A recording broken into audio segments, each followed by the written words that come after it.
Dotel from baseball and Ish Smith from NBA basketball. So we're going to talk some tennis now, though. On the line with us is the senior standout for Willard High School, Caden Lingenfelser. Hi, Caden.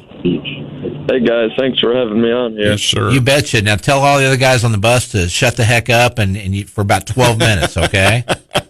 I've been telling them all day. Yeah, as a senior, you can make that call, right? And they will listen to you?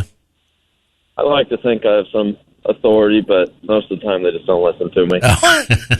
Well, that's high school today, yeah. So, well, Caden, congratulations on a great career to this point. You're not done yet. Today is the COC championships, and then what, districts next week? Individual district starts Friday, and then team districts is next week. Where will you play the individuals? It'll be at Cooper Tennis here in Springfield. Mm-hmm. That's what determines who goes to state for singles and doubles. When you play on your matches in at the Cooper, the individual, are you center court usually, or do you go into one of the outer courts? They just usually put me on whichever one's open for time reasons. Well, Caden, it kind of took me back a little bit because your dad, Bill, played for the Parkview basketball Vikings back in the day when Ned and I were covering sports. And much younger, too. Yeah, with Todd Miller, and I even hesitate to mention Justin France because he's going to get really excited that I mentioned him on the air and stuff. But, so that brings back some memories with the Lingenfelser name. It's not the most common name, so when you see it with a kid, you automatically go, that's the son of a guy we used to cover there. Absolutely. But I understand from talking to your dad a little bit. Now, your tennis career began with a video game. Is that correct? Yeah, whenever I was little, I was big into Mario, and I played Mario Tennis, and that's what really started it for me, and it hooked me. Yeah, you were playing it, and your parents noticed that, and I guess you must have been pretty good because they signed you up for lessons right after that, didn't they? Yeah, they signed me up for lessons, and I went in. I mean, I don't remember half of this, and they said I was pretty good, and I really enjoyed it, so I just stuck with it my entire life. How old were you then? I would have been around 5 when I first started. Where did you take your lessons, and who gave them to you? It would have been at Cooper by there was a whole bunch of other people. It would have been group lessons. I know there was a girl named Rachel. I don't remember her last name. This was so long ago, I can barely remember. I've had so many coaches over the years, but, I mean, I appreciate every single one of them. What was it about tennis you think that really got you hooked at an early age? I think it was just that I was always kind of better at it than all the other sports I played, because I played just about every sport, and I wasn't much of a fit for any other one. So I kind of liked winning, and that's what got me hooked into tennis, because at a young age, I was always pretty good. Even with your dad's background in basketball, you didn't pick up on that sport at all? No, I wasn't a big fan of getting yelled at by the coaches. so I played a more individual sport, and it made it easier for me. That's funny. Well, and you have committed to go play tennis at William Jewell, which is coached by a former local tennis star, and Doug Ellie. People remember him from his Bears career. Sure. Was that local connection a factor in you going up there? Did you know Doug before he started recruiting you or know of him? It was definitely a factor. I knew of him, but I didn't really know him personally, because I remember him when he was here, but I never talked to him that much. But everyone in the Springfield area talks about how good of a coach person he is, so super pumped. Yeah, and of course, your phone was breaking up just a hair there. I'm sure being on a bus to Joplin may have a factor in that. But 141-9 now in your overall career in high school. Lost your freshman season to COVID. You're closing in on the all-time record for wins by a Missouri high school player. What is that number, and who holds it? I know it's in the 150 range by a kid, I'm pretty sure, named Nathan Hahn or Garrett Lewis. I know both of them not well, but Garrett Lewis is a kid from Joplin that I've known my entire life and I've played against him. So it'll be a pretty big deal to me if I can get that in a 3-year time span. Competing in this district, Caden, in this particular area, you're obviously the number one player. Have you found anybody to be a significant challenge to you, or are you going through this and saying, hey, I can win all this, I need the state? What's your mindset? Yeah, there's a few guys around here that are pretty good. There's a team, Central has a really good 1 through 3 that can all push me. Their one has beaten me a lot over the years, and we go back and forth. We don't ever play Central, but really Central is the only team around here that's pretty good. But when it comes to state, St. Louis and Kansas City brings down some really good players I've known my entire life.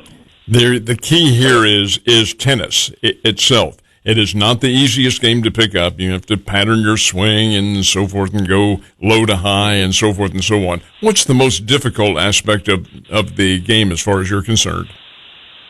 Really, for me, it's a lot of the times the mental aspect, because I can go to practice and hit 100 shots in a row well, and I can go into a match and miss multiple, and it's frustrating because I've hit the same shot thousands of times, and then I'll go into a match and I'll still be missing them, and it's just like, how do I still miss it after hitting this shot? I know I can hit this shot perfectly every time, but it's just one of the frustrating aspects of the game. I think you nailed it perfectly. It is a very mental game, Scott. So when you're 141 and 9, I picture in your home there's probably a wall with the 9 guys up on it, like an FBI room, where they've got suspects. Do you have all 9 pictures up there, and you just kind of X them out when you gain your revenge, or do you remember those losses more than the wins? Oh, I definitely remember the losses. I mean, when I'm around here, no one in the Springfield area has beaten me in Springfield except for Branson's doubles for the first time last week, and that one was pretty frustrating, but I remember the losses, and I go out there and plan to beat them the next time I play them, and that makes it feel that much sweeter. And you're 30-1 this year. Who was the one? A kid out of Kansas City, his name was River Flasco. It was in the first tournament of the season. I've beaten the kid before in tournaments. I was probably a little bit nervous and just shaky at the start, but I think if I played him now, I would beat him, but I won't see him again. And I don't want to sound, kind of callous about the public versus private school thing, but in tennis, when you get deeper into the state tournament, these are all kids, even though they may say Rockhurst or whatever school they're from, that you're used to playing, aren't you, in summer and other, off the high school season competitions? Yeah. I play all the kids at the state tournament I pretty much know since I was 12. And all the best kids come from private schools up in St. Louis mostly. The Class 2 state champion was a all-boys private school that had water polo. And we're not used to anything like that around here. Willard doesn't have water polo now? I'm shocked. Not yet. We're trying. What is that? Fellows Lake's only, about 20 minutes away or something? Easy to get the water polo. Exactly.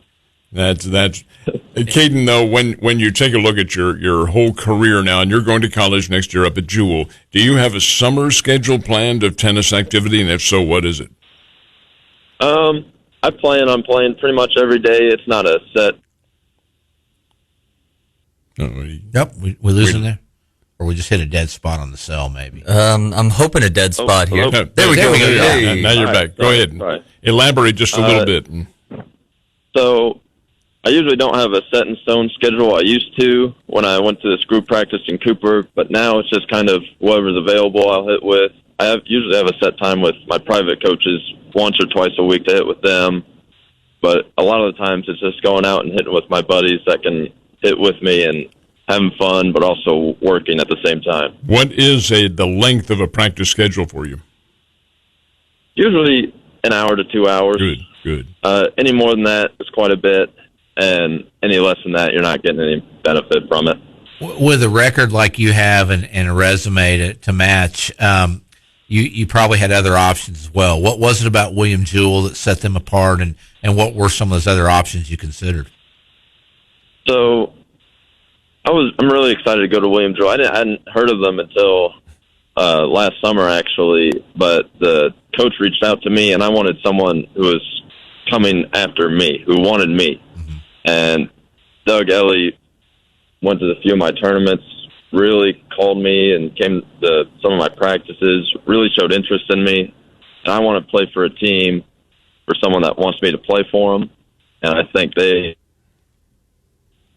that's really exciting. And I also had Drury and SBU looking at me, and a few schools from all over the country. But I wanted to stay close to home, but not super close, and then not super far away.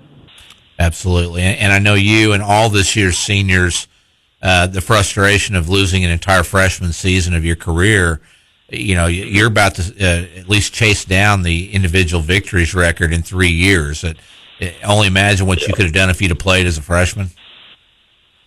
Yeah, I mean, I think about that a lot, but there's nothing I could have done about it, and it's frustrating because I think we had a good group of guys, and I think my freshman year we all would have been juniors or lower, and so the next year we basically just lost a year of experience. I think the next year we would have been much better if we had that extra years of experience. Well, state championships will be coming up here before too much longer, and you'll have I assume anyway, the home court advantage out at Cooper. Who in Class 2 is really the king in the state? Who's the team you're shooting for? It's called Ladue Horton Watkins. Oh yeah, it's Watkins. Yeah. Mm-hmm. Yep, it's another private school up in St. Louis. They have their top 3. I've known. Number 1, I've gone back and forth with. All 3 of those kids can beat me on any given day, and I can beat all 3 of those kids on any given day. It's just who had the off day and who's playing well. Well, their cricket team's really good too there, I think, though, I've heard, and equestrian and all those sports. But I'm kidding. Just about everything. Do you kind of feel like almost you kind of carry the banner for the public schools? I mean, being as good as you are, and when you get to that level, you're playing all the privates. Are you kind of you take that as kind of a little personal challenge too? I do. I think I'm proud of it. I mean, we probably don't have quite as much money as those other schools, but I take pride in being here in Willard, and it's all those other schools. I have everyone that goes to private country clubs and all that stuff, but I'm just at Central around practice with my team, and we're excited about it, and I take pride in that. Well, Caden, congratulations on a great career that's not over yet, and also congratulations on keeping your teammates silent on the bus for 15 minutes. Yeah, they're doing a surprisingly good job. I think half of them are asleep, but I'm happy with the way they act. There you go. Well, when the big dog says so, they do it. So that's good. But hey, we appreciate your time, and best of luck in the COC tournament today and district and state. You bet. Yeah, thanks for having me, guys. I appreciate it. Much good luck, Caden. Caden Lingenfelser, visiting with us from Willard, and actually he's on his way to Joplin right now. I had the pleasure of, when I was out at Cooper, of playing with Paul Nahan, who was an outstanding star out of Glendale, and a guy who I would think would have been up there in those all-time wins in the state, but evidently he fell a little bit short of that. Yeah, we've had, and in Springfield, it seems like I can't, or in the area, I always think of the kids from Glendale. Well, Glendale would be public, I mean, the Patrick Hueys and people like that. Sure. But